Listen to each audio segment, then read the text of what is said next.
تخيل لو عيد ميلادك بيتكرر كل يوم. للوهلة الأولى هتقول إنها حاجة حلوة، وده اللي بيحصل مع بطلة فيلمنا اللي بتلاقي يوم عيد ميلادها بيتكرر كل يوم، وفي آخر اليوم لازم بتموت بطريقة مروعة، وبتفضل تعاني في كل مرة بيتكرر فيها لغاية لما بتقرر إنها تركز في التفاصيل علشان تعرف مين هو الشخص اللي بيتربص بيها كل يوم وليه بيعمل كده وإيه السبب.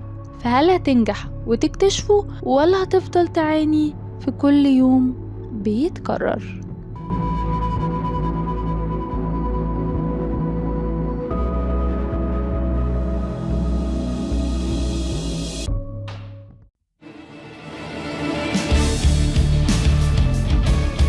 Happy Death Day الفيلم تصنيفه رعب لكنه مشوق وغامض في نفس الوقت.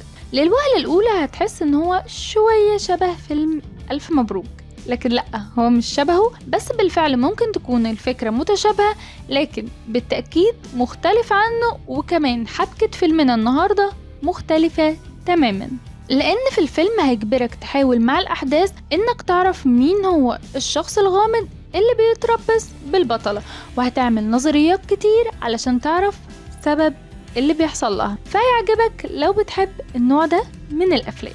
الفيلم من إنتاج سنة 2017، وبسبب نجاح الجزء الأولاني وفي 2019 اتعمل منه جزء تاني بعنوان Happy Death Day to You. فلو عجبك ترشيح النهاردة تقدر تشوف حلقة كاملة من حلقات Behind Movies Lists لأقوى أفلام الرعب، هتلاقي لينكات تحت الفيديو، وتفعل الجرس تعمل سبسكرايب لقناتنا Behind the Scene في ترشيحات Behind مع دعاء إبراهيم.